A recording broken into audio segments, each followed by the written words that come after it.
Assalamualaikum. Waalaikumsalam, Pak. Eh, Kalau boleh tahu, ini Dinda yang semalam japri saya lewat WhatsApp ya? Iya, Pak. Pak. Saya yang japri Bapak kemarin. Hmm, kalau ada keperluan apa ya? Di sini saya ingin menceritakan sedikit, Pak, tentang permasalahan saya. Hmm, Kalau boleh tahu, kita kan belum kenal ini, jadi alangkah baiknya coba ceritakan tentang diri Anda lebih lengkap ya. Baik. Langsung saja nih, Pak. Ya, langsung saja silakan silakan. Nama perkenalkan, Pak. Nama saya Adinda Sinta Ismail. Saya umur 21 tahun. Saat ini saya sedang kuliah di Universitas Islam Negeri Sumatera Utara di jurusan Bimbingan Penyuluhan Islam, BPIC, dan juga semester 6. Berarti sekarang kamu ini lagi menghadapi fase-fase peralihan dari remaja awal ya? Iya, Pak. Oke, jadi permasalahan apa itu yang ingin kamu ceritakan? Tapi sebelumnya, apakah kamu ingin melaksanakan sesi bimbingan konseling? Bagaimana, Pak? Eh, Kamu kan tadi cerita kepada Bapak, bahwasanya ada sedikit problem yang dihadapi gitu. Iya, Berarti dalam hal ada. ini, kamu ingin melaksanakan sesi bimbingan dan konseling? Iya, Pak. Saya ingin melakukan sesi konseling Oke. terhadap permasalahan saya.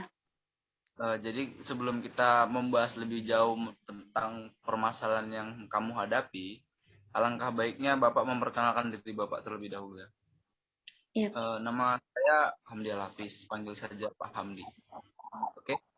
Nah, jadi di sini sebelum kita jauh membahas mengenai permasalahan, kita harus tahu terlebih dahulu apa itu bimbingan dan konseling. Nah, jadi secara singkatnya bimbingan naik sebagai sebuah upaya pemberian informasi kepada seorang konselor kepada klien. Nah, sedangkan konseling sendiri sebuah upaya pengentasan masalah. Nah, pengentasan masalah kehidupan efektif sehari-hari yang terkendala gitu. Ada yang bermasalah. Nah, jadi dalam hal ini kamu sebagai mahasiswa bimbingan penyuluhan pasti sudah mengerti apa itu bimbingan dan konseling. Iya, Pak. Sedikit. Oke, berarti secara umumnya kamu sudah mengetahui apa itu bimbingan dan konseling kan? Iya, Pak. Oke, kalau begitu kita bisa masuk ke tahap selanjutnya yaitu tahap penjajakan masalah. Nah, kalau begitu coba kamu ceritakan tentang permasalahan yang sedang kamu hadapi sekarang. Jadi saya langsung aja nih, Pak, untuk menceritakannya, Pak. Jadi gini, Pak, di sini permasalahan saya itu tentang pertemanan. Nah, di sini saya itu punya teman, ada dua. Ya, satu namanya Vina dan satu namanya Caca. Nah, kami tuh selalu tuh bertiga bareng-bareng, apa-apa pun bareng-bareng. Nah, jadi karena masa COVID-19 ini, jadi kan kondisinya saya harus kuliah secara online, terus juga sering di rumah. Nah, berbeda dengan teman-teman saya ini, Pak. Nah, mereka tuh lebih sering di kos gitu, jadi lebih sering berdua gitu kan, Pak, tanpa saya.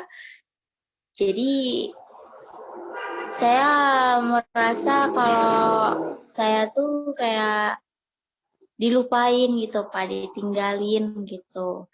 Jadi juga ada beberapa momen yang memang gimana saya tuh ngerasa gak dianggap gitu. Misalnya yang paling berasa banget gitu kan, Pak.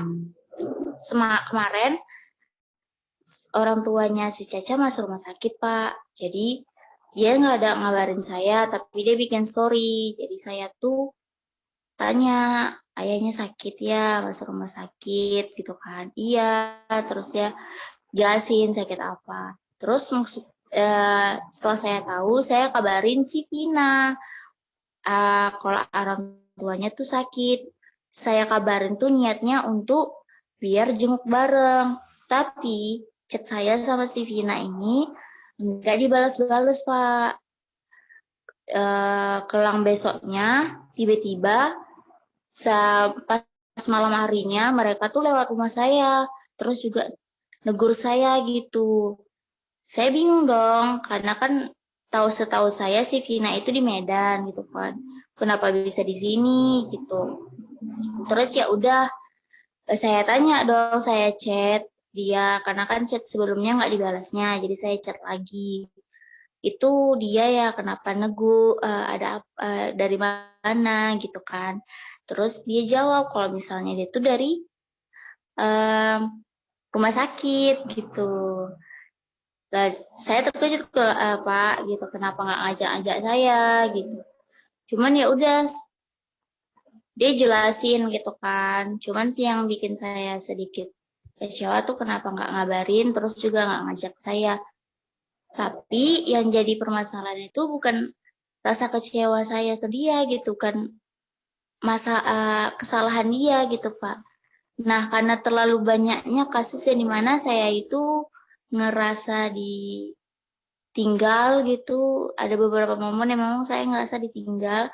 Jadi hal-hal itu yang bikin saya tuh overthinking, Pak. Uh, overthinking, Pak. Jadi saya tuh kayak ngerasa overthinking, bukan karena overthinking ke dia, tapi overthinking ke diri saya sendiri gitu.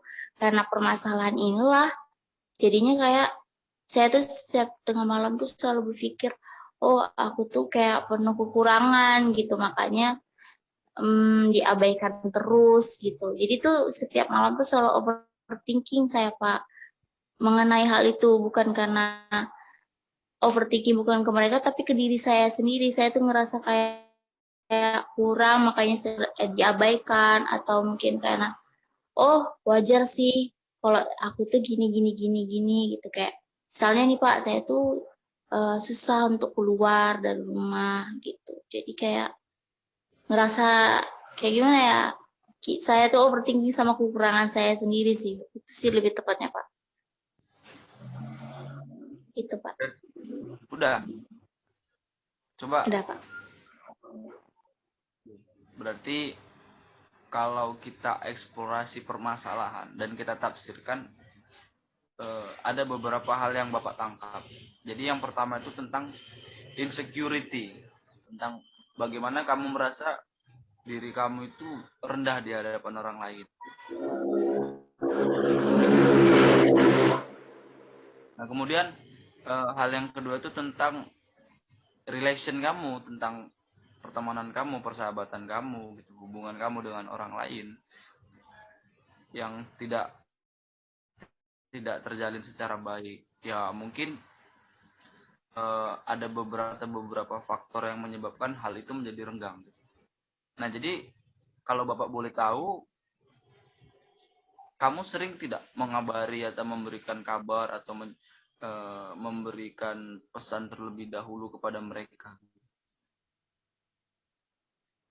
Sebelumnya sering sih Pak, lebih tepatnya tuh kami bertiga tuh selalu ngabarin hal-hal apa yang terjadi sama kami gitu.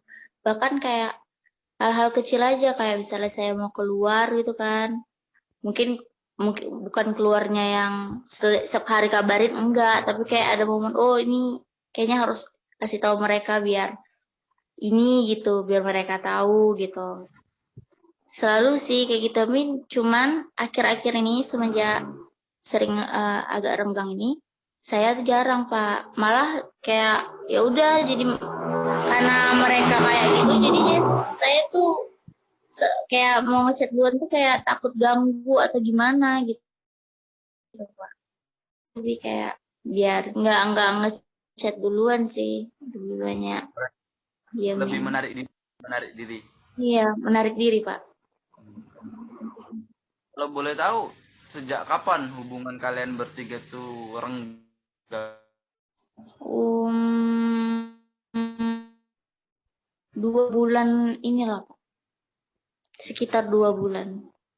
Berarti 2 bulan ke belakang itu kalian tuh sudah mulai sedikit renggang dan kalau bisa dibilang hampir lost contact juga ya? Nggak lost contact sih Pak, cuman lebih kayak nggak seintens dulu gitu. Bahkan kami masing-masing untuk cerita tentang permasalahan kami itu udah jarang gitu Pak. Saya tuh lebih memilih untuk memendam gitu juga. Mereka juga gitu gitu. Jadi kayak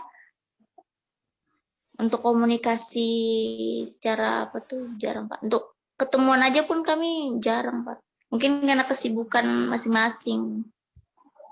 Ah, nah, jadi eh, kita di sini perlu perlu kita garis bawahi juga ya.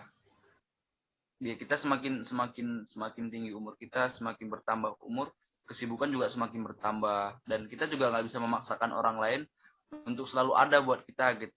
Tapi eh, di saat kita butuh, maka mereka tuh selalu ada gitu. Namanya juga kita juga punya kesibukan masing-masing, latar belakang masing-masing dan kamu jangan membuat penilaian sendiri terlebih dahulu gitu. Kamu juga harus tahu gitu faktor-faktor, kamu harus tahu alasan-alasan mereka itu apa gitu. Jangan sampai nanti eh, kamu itu berpikir terlalu dan itu dapat merusak mindset kamu sendiri, dapat merusak kehidupan kamu sendiri gitu.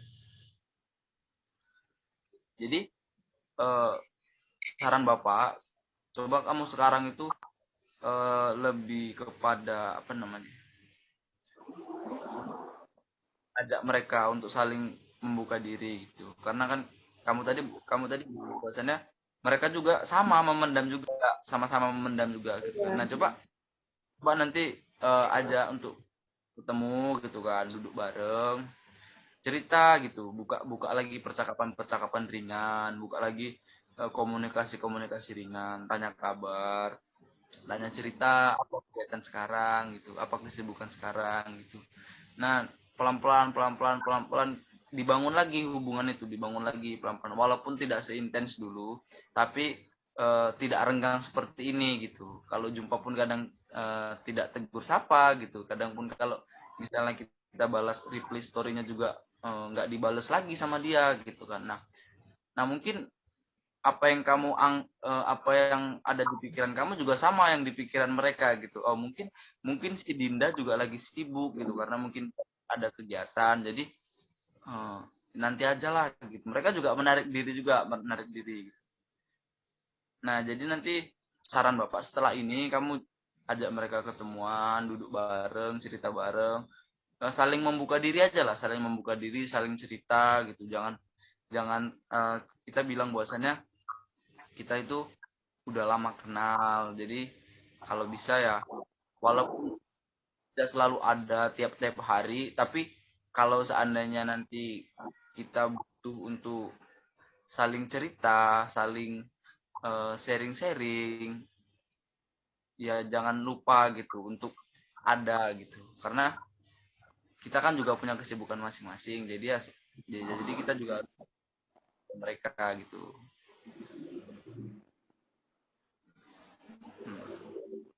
Dan kamu juga harus ingat ya, kamu juga punya keistimewaan, jangan terlalu merendahkan diri kamu di mata orang lain. Kamu juga punya kelebihan, gunakan kelebihan itu untuk menutupi kekuranganmu gitu. Jadi kan gali potensi kamu lebih dalam dan terus semangat menjalani hidup. Yang penting ketika kamu yakin apa yang kamu kerjakan benar, lakukan. Ketika kamu yakin apa yang kamu kerjakan salah, maka tinggalkan. Oke? Oke Pak, baik Pak. Nanti Jadi bagaimana? nanti Bagaimana? seperti yang disarankan Bapak, saya akan coba hubungi mereka untuk ketemu, Nah, saling bicara. kamu tetap semangat, jangan pernah berpikiran yang terlalu di batas nalarmu. Apa yang belum pernah kamu rasakan, apa yang belum pernah kamu lakukan, jangan kamu nilai terlebih dahulu. Lakukan dulu, kerjakan dahulu, baru kamu nilai. Oke? Oke Pak, baik Pak. Terima kasih banyak ya Pak atas tanggapannya, atas sarannya juga. Jadi ada lagi yang perlu disampaikan atau ada lagi permasalahan yang mengganjal? Mungkin itu aja sih Pak, karena kan kita lihat dulu gimana pertemuan nanti itu sama Oke, teman-teman saya. berarti nanti kalau seandainya kamu butuh untuk sesi selanjutnya, kita akan buat jadwal dan kita atur kapan. Baik Pak, nanti saya kabarin lagi Pak bagaimana perkembangannya tentang pertemuan kami nanti. Semangat, dan jangan lupa nanti kalau misalnya seandainya ada problem yang mau disampaikan silakan. Ini kita buat jadwalnya kapan, oke? Baik, Nah, terima kasih Pak. jadi sesi konseling kita telah berakhir dan Bapak pribadi pamit undur diri jika terdapat kesalahan dan kesilapan dari sikap, perkataan maupun perbuatan. Jadi Bapak mohon maaf. Al-haqqu minallah, dan hak itu Saya juga adalah. Pak. Ya, ya Pak. Assalamualaikum. Waalaikumsalam. Terima kasih Pak.